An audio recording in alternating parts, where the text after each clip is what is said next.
Unang araw pa lang po ng impeachment pero mukhang tapos na po ang impeachment trial dahil sa ginawa ni Chis Escudero.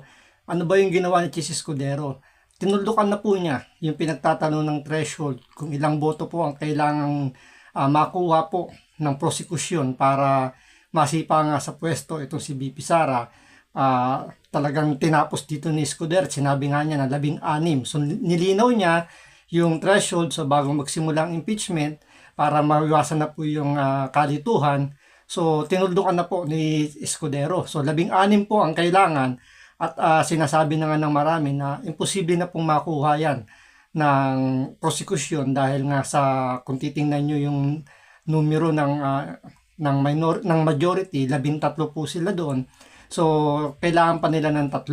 So kung titingnan nyo sa impeachment trial, yung presiding officer po, hindi po siya kasama doon sa mga boboto. So kung 13 sila doon, so 12 na lang po ang matitira dahil nga ang naging presiding officer ay si Chis Escudero. Tapos, etong si JBRC to, dating nagbigay siya ng kanyang statement before na against nga rin siya sa impeachment ni VP Sara. So technically, so 2 po ang mawawala sa BBM Senator. So 11 na lang po yung kanilang magiging bilang.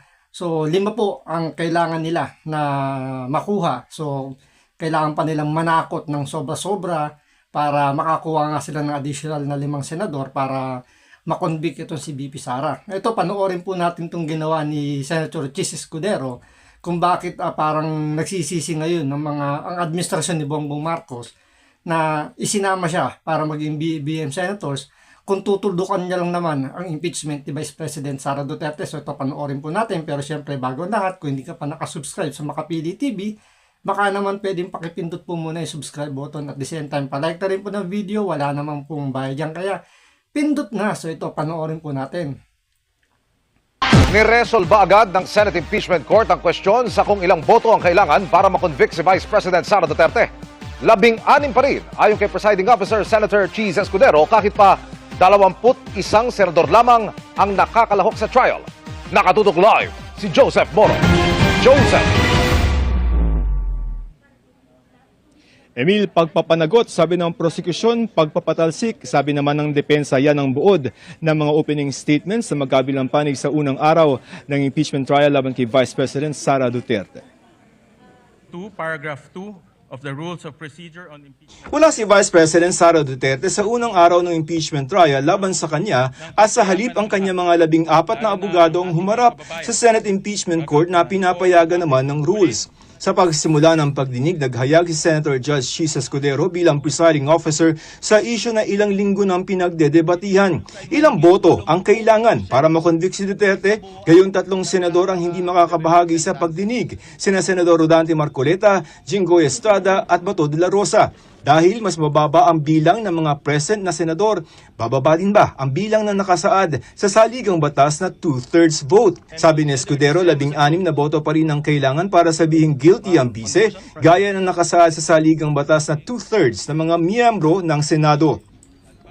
Tinukoy ni Escudero ang mga nakaraang desisyon ng Supreme Court. This is the prevailing law today. Whether we agree with it or not, we must abide by it. However, those who disagree are not without recourse, because this is without prejudice to the right of any party who holds a different view to seek judicial relief.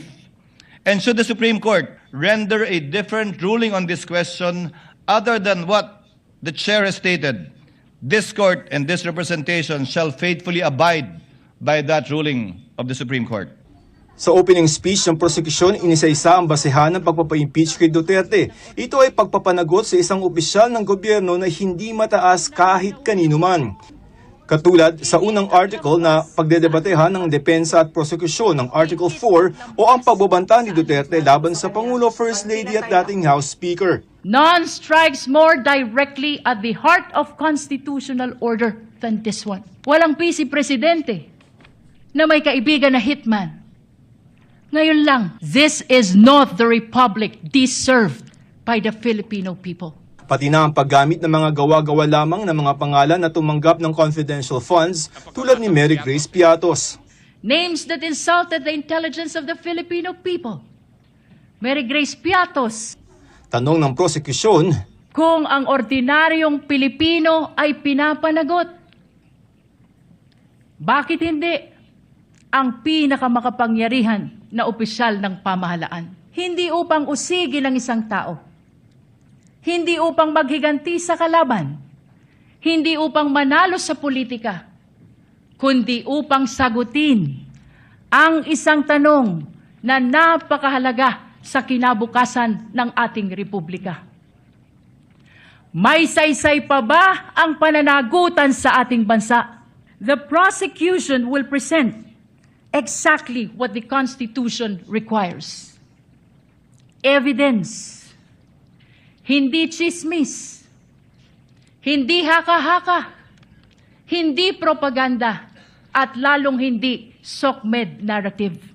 sagot dyan ng depensa, maliwanag ang gustong mangyari ng prosekusyon. Gusto lamang nilang tanggalin sa pwesto ang vice-presidente gamit ang isang fishing expedition o paghahanap ng ebidensya na labag sa konstitusyon. Ang malinaw na layunin sa likod ng mga paratang na ito ay ang pagpapatalsik sa isang vice-presidenteng inihalal ng mahigit 32 milyong Pilipino at bunga ng kanilang malayang pagpapasya. The prosecution now comes before this court to remove a vice president chosen by an overwhelming number of the electorate. Nagpatikim din ng depensa ang panig ni Duterte tulad na lamang sa umunoy maling paggamit ng nasa 600 million pesos na pondo ng OVP o Office of the Vice President at DepEd. Aprobado raw ito ng Department of Budget and Management o DBM. Nothing in the notice of disallowance or COA decision states any findings of supposed misuse of confidential funds. Sa huli ang idiniin ng depensa, The burden of proof is on the prosecution. And unless it discharges that burden, the accused need not even offer evidence on her behalf, and she will be entitled to an acquittal. This is the law then. This is the law now. nakausap ko ang abogado ni Duterte para tanungin kung nasaan ang bise at kung dadalo ito sa mga susunod na pagdinig. She's currently in a planning session with yung mga kasamahan niya sa OVP. Kung sa tingin naman natin na kinakailangan, they will advise her accordingly.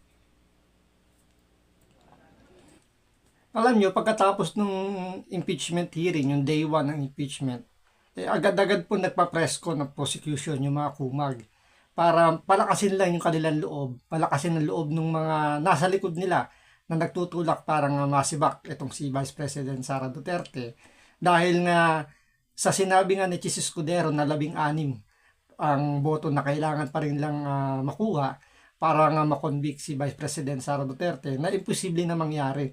So, ang pinakahabol lang talaga dito ng mga kumag na nasa prosecution, propaganda na lang. Siraan na lang ng siraan si VP Sara hanggang sa 2028 na kumbaga dito nagbabakasakali na lang sila rito na matalo pa sa 2028 si VP Sara sa kanilang ginagawa mga paninira. So, kumbaga ang layunin na lang nila rito talagang kung di man nila ma-zero or di ba, na mapababa man lang nila yung magiging boto ni VP Sara para kung sino man yung mapili nilang tatakbo. Halimbawa nga si Risa Hontiveros na nag-declare na ng kanyang kagustuhan maging presidente, nagbabakasakali sila na sa kanilang mga propaganda mabawasan man lang yung boto ni VP Sara at hindi man lang maging landslide para hindi naman nakakahiya sa mga makakalaban ni VP Sara na nilampaso at makita ng sambayan ng Pilipino, makita ng mga kalaban nila sa politika na talaga si VP Sara ang isinisigaw ng mga Pilipino para makuha yung tunay na pagbabago at mapanagot yung mga dapat mapanagot sa mga nagnakaw ng flood control project. Yan yung pinakamalaking dahilan nila. Kaya talagang gusto nilang masibak itong si VP Sara kasi alam nila yan. Pag naupong presidente si VP Sara, lahat sila hahabulin. Hindi papayag si VP Sara na hindi man lang, kumbaga ito hindi naman to directly na paghihigante. Pero andun na rin yung sabihin natin paghihigante kung sakalin siya yung maging presidente. Kasi bilang presidente, accountability niya na habulin yung mga nagnakaw sa gobyerno natin papanagutin yung mga magnanakaw para maibalik yung pera. Kung hindi man maibalik dahil nawaldas na, may mapanagot man lang to, maipakulong, makita ng mga Pilipino na nagdudusa na yung mga magnanakaw sa gobyerno. At yan ang kinakatakot ngayon, itong mga kumag na prosecution, kasi kasama sila sa mga tatamaan ng paghihiganti o yung paglilinis ni BP Sara kung sakasakali nga nasa 2028 talagang maupo na bilang presidente si Vice President Sara Duterte. Kaya nga yung ginawa dito ni Chis Escudero, sa palagay nga natin hindi nga kumbaga hindi ito alam ng mga kasama niya nasa BBM senators. Mukhang ito kagustuhan ni Chis Escudero kasi bago magsimula yung impeachment trial, talagang inunahan niya na yung 16 na boto malinaw na para wala nang magiging kontra pagdating sa dulo ng impeachment. Wala nang mag-a-appeal diyan kasi nga tinuldukan na kagad sa umpisa pa lang. Pwede na sabihin ngayon ni Chis Escudero, day 1 pa lang sinabi ko na 16 ang boto na kailangan para makonvict si BP Sara. Walang nag-object sa inyo. So, malinis yung ginawang trabaho ni Chis Escudero. So, marami nga nagsasabi, yung ginawa nga to, parang pakawala to ni Alan Cayetano, na kumbaga nagpasok siya ng espiya sa loob ng BBM senators at yun ang sisira. Dahil alam naman natin, si Chis Escudero, nakalaban niya, nakaaway niya itong si Martin Romualdez, na pinsan ni Bongbong Marcos. So, malaki yung posibilidad na may katotohanan yung sinasabi nilang pakawala ito ni Alan Cayetano. At ang nangyari nga, tapos na po ang impeachment ni Vice President Sara Duterte. So hanggang dito lang po muna. Maraming salamat po sa panonood. Ingat po kayo lagi. God bless.